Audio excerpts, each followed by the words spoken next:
Hello students, welcome to Vaghela study channel. વિદ્યાર્થી મિત્રો, જો તમે વાઘેલા સ્ટડી ચેનલમાં સૌપ્રથમ આવ્યા હોય તો આ ચેનલને લાઈક કરો, શેર કરો અને સબસ્ક્રાઈબ કરો.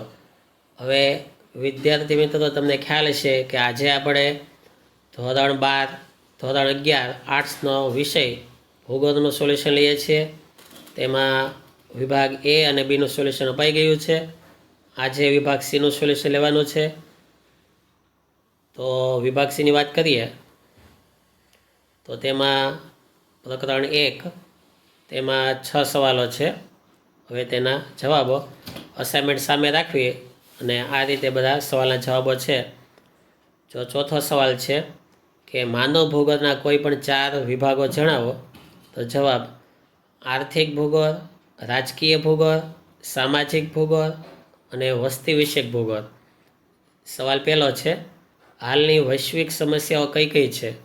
જવાબ વસ્તી વધારો, ઘટતા જંગલો, ગરીબી, આતંકવાદ, પ્રદૂષણ, ઉર્જા વગેરે.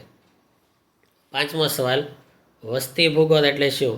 જવાબ માનવ ભૂગોળની એક પેટા શાખા વસ્તી ભૂગોળ કહેવાય છે. સવાલ 3, જૈવિક ભૂગોળની પેટા શાખાઓ કઈ કઈ છે?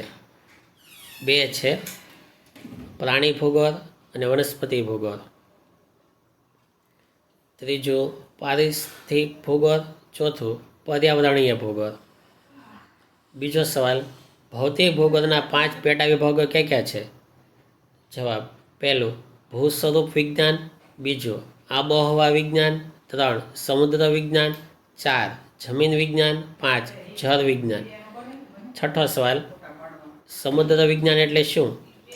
જવાબ મહાસાગરોની ઉત્પત્તિ, ભરતી, ઓટ, મહાસાગરોની ઊંડાઈ, મહાસાગરોના સ્થાન, પ્રવાહો વગેરે. પ્રકરણ 3 તેના સવાલો 5 અને છઠ્ઠામાં આ રીતે 2 સવાલો છે, તેના જવાબ ટીક કરેલા છે. તો પહેલો અને બીજો. હવે જવાબો, આ પ્રશ્નો છે અને ઉપર એના જવાબો હતા. હવે પહેલો સવાલ, ભૂકંપીય મોજાના પ્રકાર કેટલા છે, ક્યાં ક્યાં? જવાબ પ્રાથમિક મોજા, દ્વિતીયક મોજા, પૃષ્ઠીય મોજા.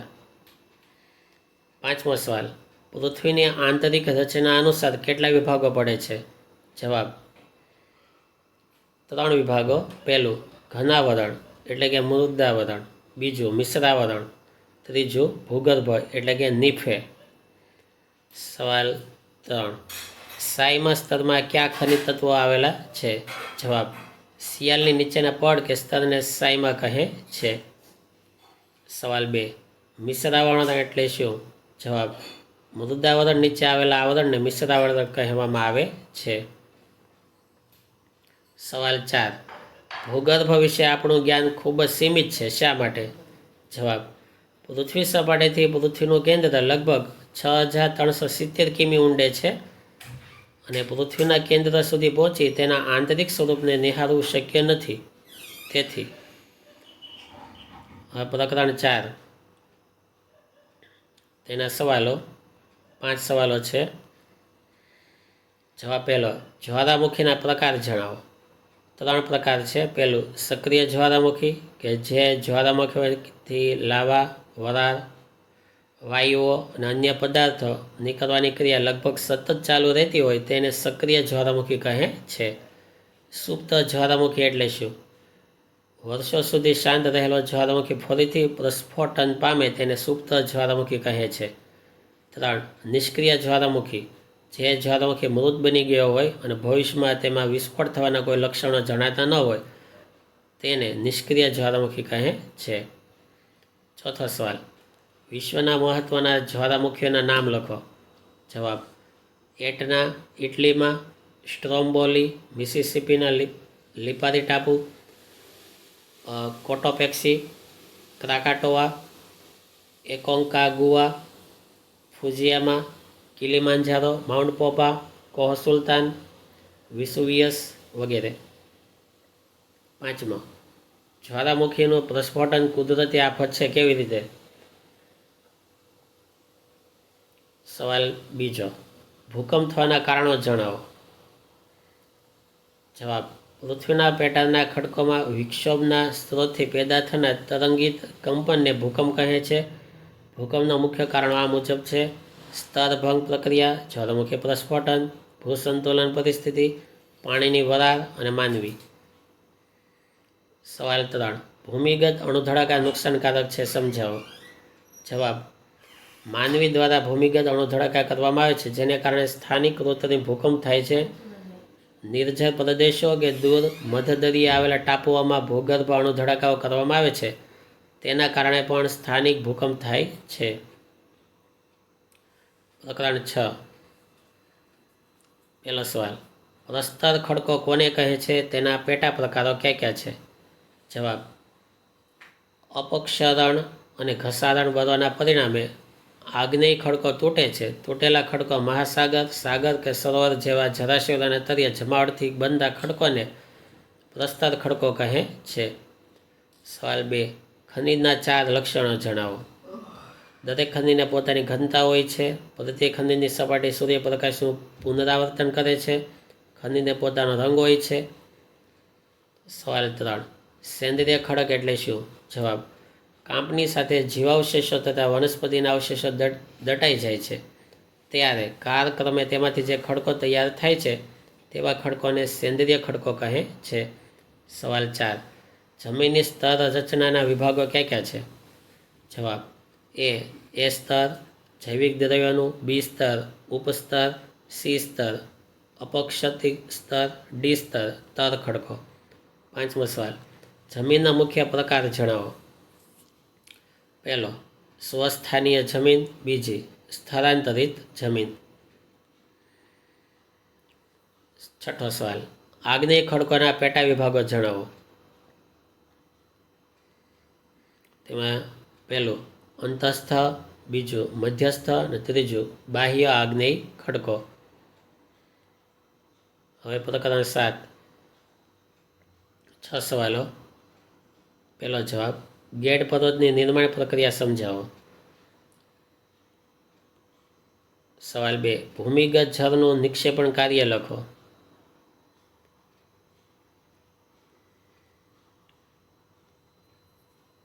ઘસારાના મેદાનોની રચના સમજાવો.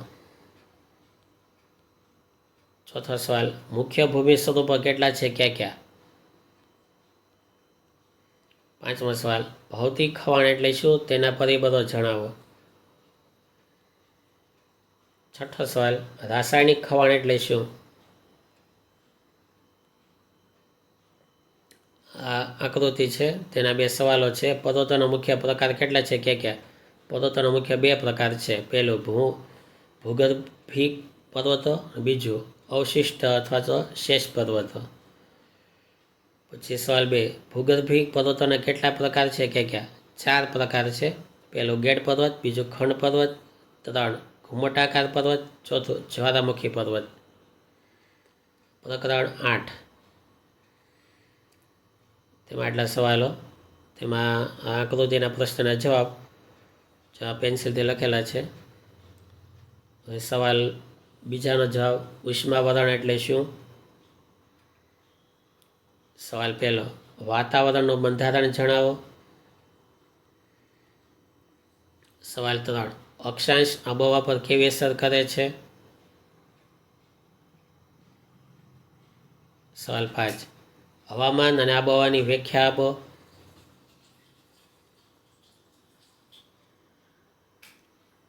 સવાલ 4. આબોહવા એટલે શું? આબોહવા એટલે કોઈ પણ પ્રદેશની લાંબા સમયગાળાની વાતાવરણની સરેરાશ પરિસ્થિતિ. આ સમયગાળો સામાન્ય રીતે 35 કે તેથી વધુ વર્ષનો છે.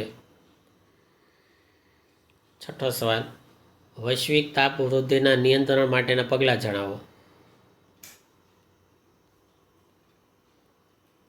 7મો સવાલ. ક્ષોભ સીમાનો વિસ્તાર વિમાન ઉડ્ડયન માટે અનુકૂળ છે, સમજાવો.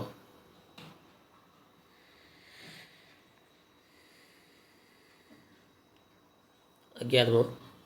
દ્વિતીય પરીક્ષાના અભ્યાસક્રમમાંથી એમાં 4 સવાલ, 6 સવાલ. પહેલો, ધુમ્મસ એટલે શું?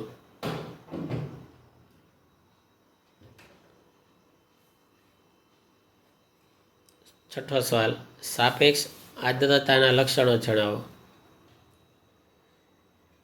બીજો સવાલ, બાષ્પીભવનના લક્ષણો જણાવો.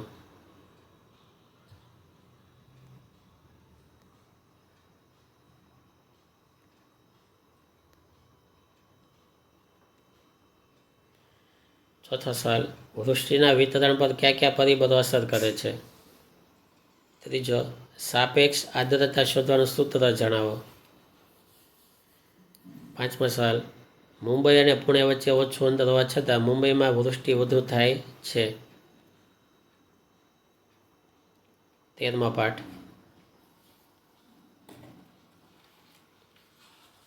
બીજો સવાલ, કયા કારણોથી પારિસ્થિતિક અસંતુલન પેદા થયું છે. પાંચમો સવાલ, જીવાવરણ એટલે શું? જીવાવરણમાં કોનો કોનો સમાવેશ થાય છે. ત્રીજો સવાલ, સ્વ ઉત્પાદકો એટલે શું? પહેલો સવાલ, તૃણાહારી પ્રાણીઓ અને માંસાહારી પ્રાણીઓ વચ્ચેનો તફાવત આપો. ચોથો સવાલ, પારિસ્થિતિક તંત્ર એટલે શું? પ્રકરણ 14. પહેલો સવાલ, હિમપ્રપાત સમયે સાવચેતીના કયા પગલાં લેવા જોઈએ. પાંચમો સવાલ, ભૂસ્ખલન સમયે બચવાના ઉપાયો જણાવો. બીજો સવાલ, દુષ્કાળ શું છે તે માટે કયું કારણ જવાબદાર છે. છઠ્ઠો સવાલ, ભૂસ્ખલન એટલે શું? તે થવાના કારણો કયા કયા છે. ત્રીજો સવાલ, જ્વાળામુખી પ્રસ્ફોટન સમયે સાવચેતીના કયા પગલાં લેવા જોઈએ. ચોથો સવાલ, દુષ્કાળ વ્યવસ્થાપન સમજાવો. 15મો પાઠ. હવે બીજો જવાબ, નકશામાં પ્રમાણમાપ દર્શાવવાની 3 પદ્ધતિઓ કઈ કઈ છે.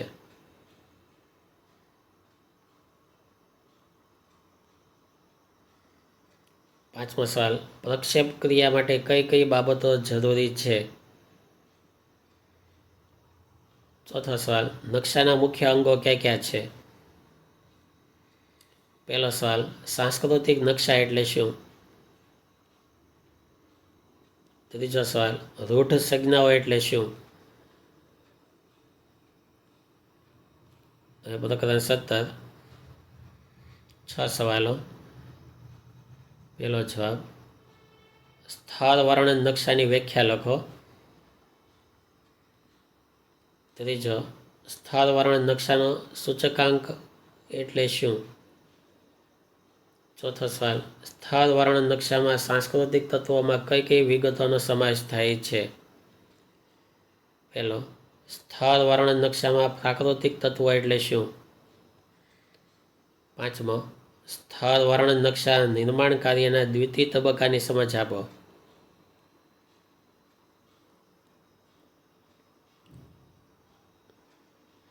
અને છઠ્ઠો, જો RH એટલે આરામ ગૃહ, TB એટલે મુસાફર ગૃહ, CH એટલે સર્કિટ હાઉસ, માર્કેટ સન એટલે કે અઠવાડિક બજાર. તો આ રીતે અહીંયા વિભાગ C કમ્પ્લીટ પૂરો થાય. આ રીતે તૈયારી કરજો. Thank you very much.